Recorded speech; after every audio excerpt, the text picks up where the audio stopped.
ഷഹബാസിന്റെ കൊലപാതകത്തിലെ പ്രതികളെ പരീക്ഷ എഴുതാൻ അനുവദിച്ചതിനെതിരെ പ്രതിപക്ഷ നേതാവ് വി.ഡി. സതീശൻ. താമരശ്ശേരിയിലെ കുട്ടികളും വയനാട്ടിലെ സിദ്ധാർത്ഥന്റെ മരണത്തിന് കാരണക്കാരായവരും പരീക്ഷ എഴുതിയിട്ടുണ്ട്.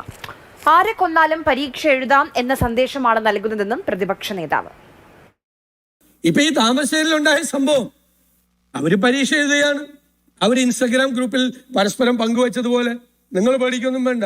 ആ ഇൻസ്റ്റഗ്രാം ഗ്രൂപ്പിൽ അവർ പങ്കുവച്ച ചർച്ച പോലീസ് പുറത്തുവിട്ടപ്പോൾ ഷോക്കിംഗ് ആണ്. നീ പേടിക്കൊന്നും വേണ്ട. SLC പരീക്ഷ ആയതുകൊണ്ട് ഒന്നും ഒരു പ്രശ്നം ഉണ്ടാവില്ല. നമുക്ക് പരീക്ഷ എഴുതാൻ പറ്റും. പിന്നെ നമ്മൾ ചെറുപ്പമായതുകൊണ്ട് ഈ കൂട്ടമായി ആക്രമിച്ച ഒരു കുഴപ്പമുണ്ടാവില്ല. അപ്പൊ ഒരു കുഴപ്പമുണ്ടാവില്ല, ഒരു പ്രശ്നം ഉണ്ടാവില്ല എന്ന് പറയാണ്. ഞാൻ ചോദിക്കട്ടെ, സിദ്ധാർത്ഥന്റെ ആ മരണത്തിന് കാരണമായ ആളുകൾ റീഇൻസ്റ്റേറ്റ് ചെയ്തു, അവര് പരീക്ഷ എഴുതി സന്തോഷമായിട്ട് നടക്കുക. ഞാൻ SFI എന്നൊന്നും പറഞ്ഞില്ലല്ലോ, എന്നെ കൊണ്ട് എന്തിനാ പറയിപ്പിക്കണം? ഞാൻ അതൊന്നും അല്ലല്ലോ പറഞ്ഞത്. ഞാൻ പറഞ്ഞത് മെസ്സേജാണ്. ഗവൺമെന്റ്, ഇൻസ്റ്റിറ്റ്യൂഷൻസ്, അതോറിറ്റീസ് ഒരു കുറ്റകൃത്യം, നാടിനെ നടുക്കിയ ഒരു കുറ്റകൃത്യം നടത്തിയവർക്ക് എന്ത് സംഭവിച്ചു? കുട്ടികൾ നോക്കില്ലല്ലോ. അപ്പൊ നോക്കുമ്പോൾ പത്രത്തിലും മറ്റേലും വാർത്തയാണ്, അവര് പരീക്ഷ എഴുതി, അവര് കൂളായിട്ട് നടക്കുന്നു. അപ്പൊ ഇവര് പറഞ്ഞു നമ്മൾ കൂട്ടം ചേർന്ന് ഒരുത്തരെ കൊന്നാലും നമുക്ക് കുഴപ്പമില്ല, നമുക്ക് പരീക്ഷ എഴുതാം. SLC പരീക്ഷ അവര് എഴുതുകയല്ലേ. ബാക്കിയുള്ള കുട്ടികൾക്ക് കൊടുക്കുന്ന മെസ്സേജ് എന്താ? ഇതൊന്നും അത്ര വലിയ കാര്യമല്ല, ഇതൊന്നും അത്ര വലിയ സംഭവമല്ല എന്നുള്ള മെസ്സേജാണ് കൊടുക്കുന്നത്.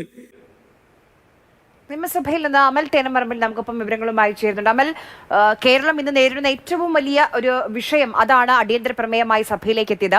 ക്രിയാത്മകമായ ചർച്ചകളുണ്ടായോ? ആരോപണ പ്രത്യാരോപണങ്ങൾക്കപ്പുറം രാഷ്ട്രീയ കക്ഷി ഭേദമന്യേ ഒന്നിച്ച് നമ്മൾ നേരിടേണ്ട, ഒന്നിച്ച് നിൽക്കേണ്ട ഒരു സമയമാണിത്. ആ രീതിയിലൊരു ചർച്ച ഇന്ന് സഭയിലുണ്ടായോ? ആര്യ, ഈ സഭാ സമ്മേളന കാലയളവിൽ നിരവധി വിഷയങ്ങൾ അടിയന്തര പ്രമേയമായി സഭയിലേക്ക് എത്തിയെങ്കിൽ കൂടി ഇതുപോലെ കേരളം നേരിടുന്ന ഏറ്റവും വലിയൊരു പ്രതിസന്ധി, വളർന്നു വരുന്ന ഒരു തലമുറ നേരിടുന്ന ഒരു പ്രതിസന്ധി, കേരളത്തിൻ്റെ ഒരു സാംസ്കാരിക പ്രശ്നം എന്നുള്ള നിലയിലേക്ക് മാറിയ ഒരു പ്രതിസന്ധിയെ പറ്റിയുള്ള ചർച്ചയാണ് ഇന്ന് അടിയന്തര പ്രമേയമായി വന്നത്.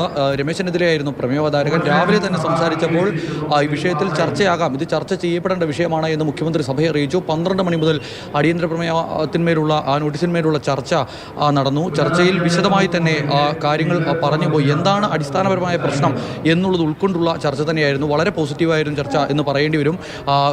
തുടക്കത്തിൽ ചില തർക്കങ്ങളും രാഷ്ട്രീയ ആരോപണങ്ങളും ഏറ്റുമുട്ടലുകളും ഒക്കെ ഉണ്ടായിരുന്നുവെങ്കിൽ കൂടി എന്താണ് അടിസ്ഥാനപരമായ പ്രശ്നം എന്നുള്ള കാര്യം ചർച്ച ചെയ്തു പോയിട്ടുണ്ട്. ഇനി അതിന് പരിഹാരം എന്ത് എന്നുള്ളതാണ് കാണേണ്ടത്. കേരളത്തിലെ കുട്ടികൾ നേരിടുന്ന പ്രതിസന്ധികൾ, അല്ലെങ്കിൽ കുട്ടികൾക്കുണ്ടാകുന്ന മാനസിക പ്രശ്നങ്ങൾ, ഇതിൻ്റെയുള്ള കാരണങ്ങൾ, ഇതെല്ലാം സംബന്ധിച്ച് സർക്കാരിന് കൃത്യമായ ബോധ്യമുണ്ട് എന്നുള്ളതാണ് മുഖ്യമന്ത്രിയുടെ പ്രസംഗത്തിൽ നിന്നും വ്യക്തമാകുന്നത്. നേരത്തെ സിദ്ധാർത്ഥൻ്റെതും അതോടൊപ്പം തന്നെ താമരശ്ശേരിയിലെ വിഷയവും പറഞ്ഞ് ചെറിയ ബഹളം സഭയിൽ ഉണ്ടായിരുന്നു. അതിനപ്പുറത്തേക്ക് മറ്റ് ചില രാഷ്ട്രീയ തർക്കങ്ങളിലേക്ക് അധികം കടന്നുപോയില്ല. ചില യൂത്ത് കോൺഗ്രസ് നേതാക്കളുടെ ലഹരി മാഫിയ ബന്ധം പറഞ്ഞ് ലിൻഡോ ജോസഫ് സംസാരിച്ചപ്പോൾ അതുമായി ബന്ധപ്പെട്ട് ചില മറുപടികൾ ഉണ്ടായിരുന്നതിനപ്പുറത്തേക്ക് അത്തരത്തിൽ മറ്റ് ചർച്ചകളിലേക്ക് പോയില്ല. കുട്ടികൾ നേരിടുന്ന പ്രശ്നം, കുട്ടികൾ വീട്ടിൽ നേരിടുന്ന പ്രശ്നങ്ങൾ, അവരുടെ ഒറ്റപ്പെടൽ, അവർക്ക് പഠനം സംബന്ധിച്ച വിഷയത്തിൽ അവർക്ക് നേരിടേണ്ടി വരുന്ന വലിയ സമ്മർദ്ദം, മാനസിക സമ്മർദ്ദം, വീട്ടിൽ അടച്ചിട്ട് വളർത്തുന്ന കുട്ടികളുടെ ഒരു മനോനിലയിലെ മാറ്റങ്ങൾ, അവരുടെ അക്രമ സ്വഭാവങ്ങൾ, ഇത്തരം കാര്യങ്ങളെല്ലാം ചർച്ച ചെയ്തു പോയിട്ടുണ്ട്. മുഖ്യമന്ത്രി ഈ കവിതയിലെ ചില വരികളൊക്കെ, ദൈവമേ കൈതൊഴാം എന്ന് പറയുന്ന ആ കവിതയിലെ വരികളൊക്കെ ഉദ്ധരിച്ചാണ്. അതായത് നല്ല വാക്ക് ഓതുവാൻ പ്രാണി ഉണ്ടാകണം എന്നൊന്നും ഇപ്പോഴത്തെ കുട്ടികൾ പറയുന്നില്ല എന്ന് മുഖ്യമന്ത്രി പറയുന്നു. അതോടൊപ്പം തന്നെ സിനിമ ഉണ്ടാക്കി വെക്കുന്ന ചില പ്രശ്നങ്ങൾ, അത് നമ്മൾ കഴിഞ്ഞ കുറേ ദിവസങ്ങളായി മാധ്യമങ്ങളിലെല്ലാം വലിയ ചർച്ചയായി നടക്കുന്ന കാര്യം, സമൂഹ മാധ്യമങ്ങൾ ചർച്ച ചെയ്യുന്ന കാര്യം. ആവേശം പോലെയുള്ള സിനിമകളൊക്കെ, മാർക്കോ പോലെയുള്ള സിനിമകളൊക്കെ വിദ്യാർത്ഥികളിലും യുവാക്കളിലുമൊക്കെ ഉണ്ടാക്കുന്ന സ്വാധീനമുണ്ട്. അതവരെ വലിയ തോതിൽ തന്നെ ബാധിക്കുന്നുണ്ട് എന്നുള്ളതാണ് മുഖ്യമന്ത്രി പറയുന്നത്.